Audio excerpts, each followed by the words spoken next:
Hello बच्चों, आपका स्वागत है एजुकेशन एकेडमिया के यूट्यूब चैनल पर। आज के इस वीडियो सेशन में हम जनरल साइंस के 25 इंपॉर्टेंट क्वेश्चंस को सॉल्व करने वाले हैं, जो कि किसी भी कॉम्पिटिटिव एग्जाम्स में साइंस के पर्सपेक्टिव से इम्पॉर्टेंट है। अगर आप किसी भी कॉम्पिटिटिव एग्जाम्स की तैयारी कर रहे हैं या फिर करने वाले हैं तो आपके लिए यह सेशन बहुत ही इम्पॉर्टेंट है। सो आप इस सेशन के अंत तक बने रहिए और इस सेशन में शामिल सभी क्वेश्चंस को सॉल्व करने की कोशिश कीजिए। ओके, जो कि आपके तैयारी में बहुत ही ज़्यादा हेल्पफुल होगा। ओके, तो चलिए शुरू करते हैं आज के अपने सेशन को अपने पहले प्रश्न से। So the first question is which of the following is not a green house gas. नीचे दिए गए ऑप्शंस में कौन सा गैस ग्रीन हाउस गैस में शामिल नहीं है या किस गैस को ग्रीन हाउस गैस नहीं कहा जाता है। सो इसके ऑप्शंस है, ऑप्शन ए कार्बन डाइऑक्साइड, या ऑप्शन बी मीथेन, या ऑप्शन सी कार्बन मोनोऑक्साइड, या option D water vapours. So इसका सही आंसर है that is carbon monoxide. Carbon monoxide को ग्रीन हाउस गैस में शामिल नहीं किया गया है। So option C is the right answer. Okay, now next, that is question number 2, which state that which of the following is the acronym of PVC। PVC का full form in दिए गए options में कौन सा है। तो इसके options है, ऑप्शन ए पॉलीविनाइल क्लोराइड, या ऑप्शन बी पॉलीविनाइल कार्बोनेट, या ऑप्शन सी फोस्फोर वेंडियो क्लोराइड, या option D phosphovinyl chloride. So इसका सही आंसर है डेट इज पॉलीविनाइल क्लोराइड। तो पीवीसी का एक्रोनिम क्या है? Polyvinyl chloride. So option A is the right answer. Now moving to our next question, it is question number 3, and which state that the main component of natural gas is। जो natural gas है होता है उसमें जो main component है वो कौन सा होता है। सो इसके ऑप्शंस है, ऑप्शन ए क्या वो मीथेन होता है, या ऑप्शन बी क्या वह प्रोपेन होता है, या ऑप्शन सी क्या वह इथेन होता है, या फिर ऑप्शन डी क्या वह ब्यूटेन होता है। सो इसका सही आंसर है that is methane. Natural gas का जो मेन कंपोनेंट है वह मीथेन नाम का गैस होता है। Okay, so option A is the right answer. Okay, so now next, it is question number 4, and which state that who is known as the father of modern chemistry. Modern chemistry के father कौन है, या इनको modern chemistry के father के नाम से जाना जाता है।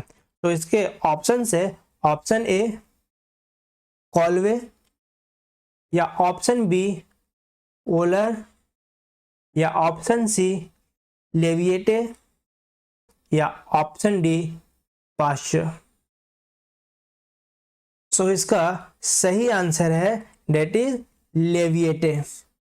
लेविएटे को मॉडर्न केमिस्ट्री के फादर के रूप में कंसीडर किया जाता है, या उनको माना जाता है, या फिर उन्हें कहा जाता है। ठीक है, सो इसका ऑप्शन सी जो है that is the right answer.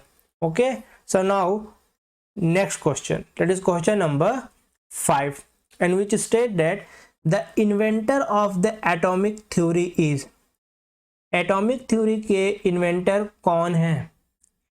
इसके ऑप्शंस है, ऑप्शन ए क्या वह रदरफोर्ड है, या ऑप्शन बी मैडम क्यूरी है, या ऑप्शन सी क्या वह जॉन डाल्टन है, या फिर ऑप्शन डी क्या वह अल्बर्ट आइंस्टाइन है। सो इसका सही आंसर है that is John Dalton. John Dalton को ही एटॉमिक थ्योरी के इन्वेंटर के रूप में जाना जाता है। Okay, so option C is the right answer. Okay, so now moving to our next question, it is question number 6, and which state that the number of isotopes in the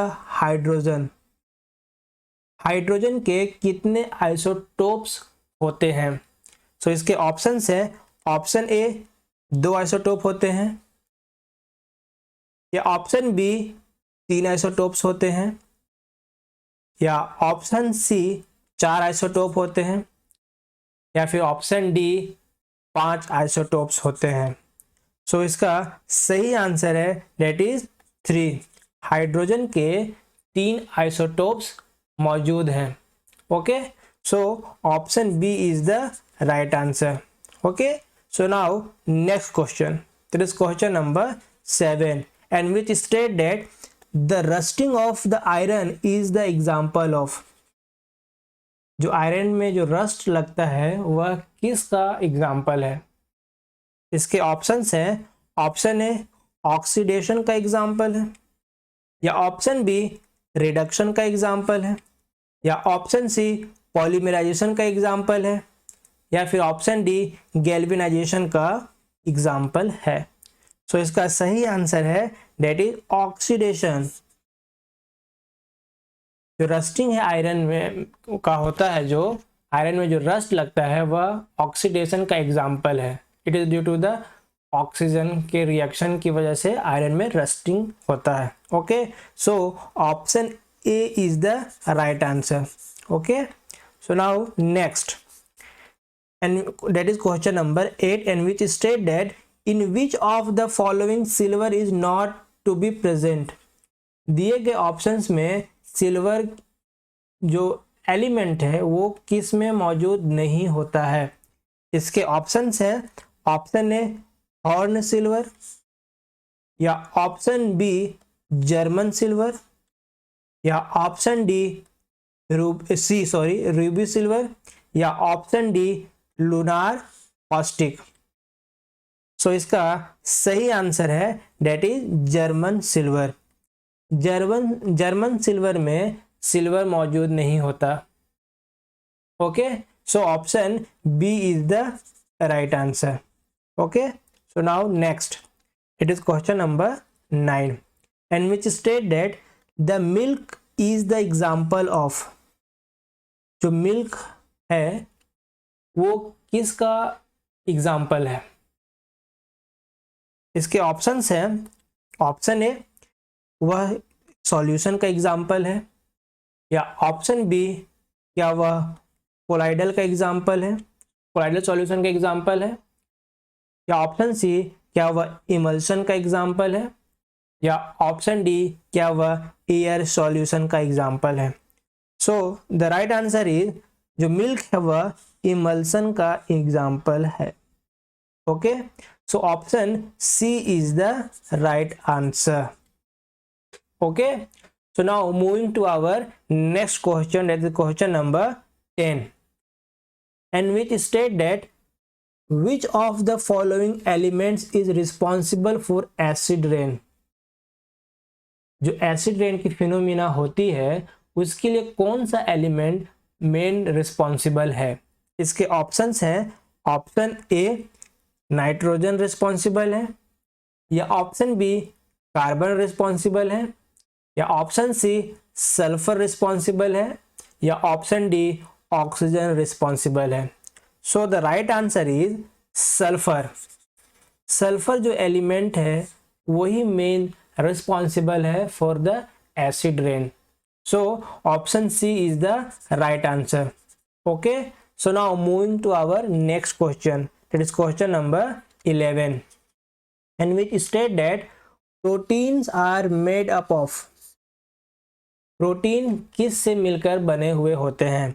इसके options हैं, option ए sugar से मिलकर बने होते हैं, या option B amino acid से मिलकर बने हुए होते हैं, या ऑप्शन सी फैटी एसिड से मिलकर बने हुए होते हैं, या ऑप्शन डी न्यूक्लिक एसिड से मिलकर बने हुए होते हैं। So the right answer is amino acids. जो प्रोटीन्स हैं वो एमिनो एसिड से मिलके बने हुए होते हैं, इसलिए हम प्रोटीन को बोलते हैं पॉलीमर ऑफ एमिनो एसिड्स। ठीक है, so option B is the right answer. Okay, so now moving to our next question, it is question number 12 and which state that heart is made up of. जो हमारा heart है वो किस तरह के muscle या टिश्यू से मिलके बना हुआ होता है। सो इसके ऑप्शंस हैं, option a non striated muscle, या ऑप्शन बी कार्डियक मसल, या ऑप्शन सी एडिपोज टिश्यूज, या option D striated muscles.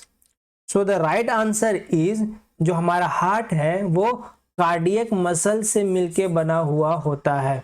Okay, so the heart में कौन से मसल्स पाए जाते हैं, that is cardiac muscles. So option B is the right answer. Okay, so now moving to our next question, that is question number 13 and which state that hepatitis is general term for disease that is caused by. Hepatitis जो disease है वह किस micro organisms के द्वारा होता है। तो इसके ऑप्शंस हैं, ऑप्शन ए वायरस के द्वारा होता है, या ऑप्शन बी बैक्टीरिया के द्वारा होता है, या option C parasitic microorganisms के द्वारा होता है, या option D all of the above, या ऊपर दिए गए सभी माइक्रो ऑर्गेनिजम्स के द्वारा यह डिजीज होता है। So the right answer is virus. जो हेपेटाइटिस जो डिजीज है वह वायरल डिजीज है, यानी कि वायरस के द्वारा यह डिजीज होता है। So option A is the right answer. Okay, so now moving to our next question, it is question number 14 and which state that which of the following blood vessels that carries deoxygenated blood. कौन सा ऐसा blood vessels है जो कि deoxygenated blood को carry कर रहा है इन ऑप्शन से। सो इसके ऑप्शंस हैं, ऑप्शन ए क्या वह अरोटा है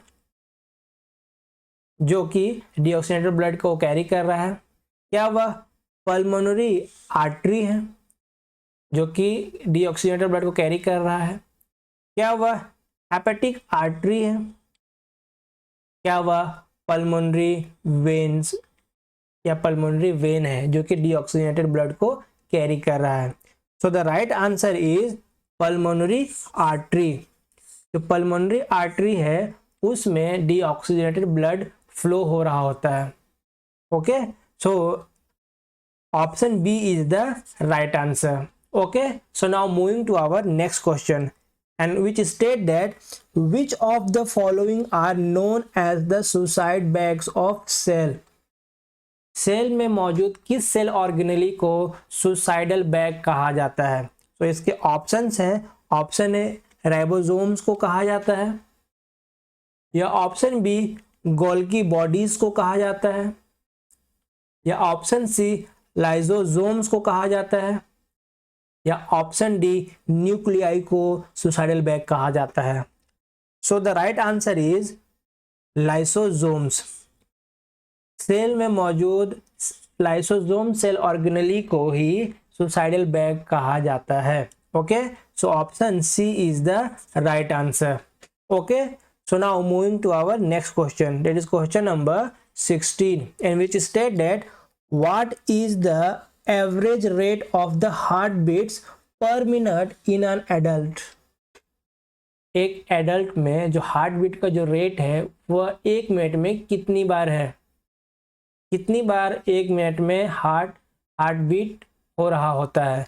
सो इसके ऑप्शंस हैं, option A 60 times per minute, या option B 72 times per minute, या option C 84 times per minute, या option D 96 times per minute. तो the right answer is 72 times per minute. 1 minute में 72 times हमारा जो heart है वो हार्ट बीट करता है। ठीक है, that is option B is the right answer. Okay, so now moving to our next question, it is question number 17 in which is state that when the Indian Space Research Organization ISRO was set up, ISRO means कि Indian space research organisation की establishment किस वर्ष में हुआ है। इसके options हैं option ए 1962 या ऑप्शन बी 1969 या ऑप्शन सी 1972 या ऑप्शन डी 1952। तो the right answer is 1969। ISRO का जो एस्टेब्लिशमेंट है वो 1969 में हुआ है। So option B is the right answer. Okay, so now moving to our next question, that is question number 18, which state that who was the India's first man or woman in the space? Space में जाने वाले पहले महिला या पहले पुरुष कौन है? इसके ऑप्शंस हैं ऑप्शन ए राजेश शर्मा या ऑप्शन बी राकेश शर्मा या ऑप्शन सी कल्पना चावला या ऑप्शन डी सुनीता विलियम्स। सबसे पहले कौन गया था, मेल में या फिर फीमेल में? सो the right answer is Rakesh Sharma. Rakesh Sharma पहले मैन थे जो कि स्पेस में गए, और वहीं पे कल्पना चावला जो थी वो पहली वुमन थी जो कि स्पेस में गई थी। तो इस सवाल का सही आंसर है डेट इज ऑप्शन बी कि राकेश शर्मा जो थे वो सबसे पहले स्पेस में गए थे, डेट इज इन 1984, जबकि कल्पना चावला 1997 में गई थी। Okay, so next that is question number 19, in which state that which one of the following planet is also called morning star और evening star? किस प्लैनेट को मॉर्निंग स्टार और इवनिंग स्टार के नाम से जाना जाता है? इसके ऑप्शंस हैं ऑप्शन ए मरक्यूरी को जाना जाता है या ऑप्शन बी वेनस को जाना जाता है या ऑप्शन सी मार्स को जाना जाता है या ऑप्शन डी सैटर्न को जाना जाता है। So the right answer is Venus. Venus planet को ही मॉर्निंग स्टार और इवनिंग स्टार के नाम से जाना जाता है। So option B is the right answer. Okay, so now moving to our next question, that is question number 20, and which state that who invented atomic bomb? Atomic bomb को किस scientist ने invent किया है? तो इसके options हैं option A Berthelot या option B Pascal या ऑप्शन सी रिचर्ड ड्रू या option D J Robert Oppenheimer. So the right answer is J Robert Oppenheimer. इन्होंने ही एटॉमिक बम को इन्वेंट किया है। Okay, so option D is the right answer. Okay, now next it is question number 22, so 21, and which state that what is the SI unit of electric charge?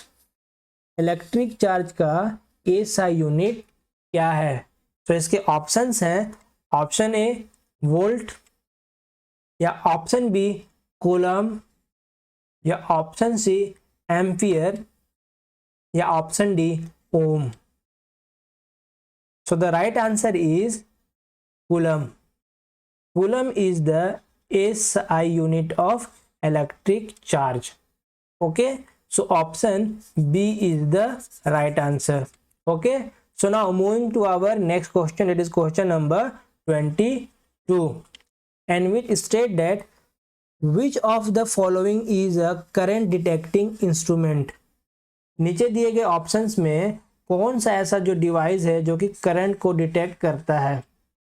सो इसके options हैं option A volt meter या option B एमीमीटर या option सी magnetometer या option D galvanometer. ठीक है, So the right answer is galvanometer instrument is used to detect current. Okay, so option D is the right answer. Okay, now next, it is question number 23, and which state that the heating elements of electric iron and toaster are made up of. जो हम use कर रहे हैं electric iron और toaster, उनमें जो heating elements का जो है वो किस एलिमेंट से मिलके बना होता है या क्या चीज से मिलके बना हुआ होता है। सो इसके ऑप्शन है, ऑप्शन ए मेटल से मिलके बना हुआ होता है, या ऑप्शन बी एलॉय से मिलके बना हुआ होता है, या ऑप्शन सी ग्लास से मिलके बना हुआ होता है, या ऑप्शन डी हार्ड रबर से मिलके बना हुआ होता है। So the right answer is कि जो हीटिंग एलिमेंट्स है इलेक्ट्रिक आयरन में और टोस्टर में वह एलॉय से मिलके बना हुआ होता है। Okay, so option B is the right answer. Okay, so now moving to our second last question, that is question number 24, and which state that what make the metals are good conductors of electricity. Metal की वो कौन सी खासियत है जिसकी वजह से metal को एक अच्छा कंडक्टर बनाता है। सो इसके ऑप्शंस हैं, option A because they contain free electrons, वो इसलिए क्या उनमें फ्री इलेक्ट्रॉन्स मौजूद होते हैं, या option B because the atoms are lightly packed, या इसलिए क्योंकि उनमें जो एटम्स है वो बहुत ही लाइटली पैक्ड होते हैं, या option C because they have high melting point, या इसलिए कि उनके अंदर उनका बहुत ही ज़्यादा हाई मेल्टिंग पॉइंट होता है, या option D all of the above, या ये तीनों खासियत है उस मेटल्स में इसलिए उसे गुड कंडक्टर बनाता है। So the right answer is because they contains free electron. Metals को एक अच्छा कंडक्टर इसलिए बनाता है क्योंकि उनके अंदर फ्री इलेक्ट्रॉन्स मौजूद होते हैं। Okay, so option A is the right answer. Okay, so now moving to our last question of this session, that is question number 25, which state that if the current reverses direction after equal interval of time it is called. अगर जो current है वो equal interval of time में अपना जो direction है वो change करता है तो उसे उस करंट को हम कहते हैं। इसके ऑप्शंस हैं, ऑप्शन ए उस तरह के करंट को हम डायरेक्ट करंट कह रहे होते हैं, या ऑप्शन बी उस तरह के करंट को हम अल्टरनेटिंग करंट कह रहे होते हैं, या ऑप्शन सी उस तरह के करंट को हम इंड्यूस्ड करंट कह रहे होते हैं, या ऑप्शन डी उस तरह के करंट को हम आयोनिक करंट कह रहे होते हैं। So the right answer is कि अगर कोई भी करंट अपना direction equal interval of time में जब वो चेंज कर रहा है तो that type of current is called alternating current. Okay, alternating current ही क्या करता है, इक्वल इंटरवल ऑफ टाइम में अपना डायरेक्शन को रिवर्स कर रहा होता है। Okay, so option B is the right answer. Okay, so इसी क्वेश्चन के साथ हमारा आज का ये सेशन यहाँ पे कंप्लीट होता है। सो आई होप कि आप लोगों ने सेशन को कंप्लीट देखा होगा और क्वेश्चंस को सॉल्व करने की कोशिश किया होगा।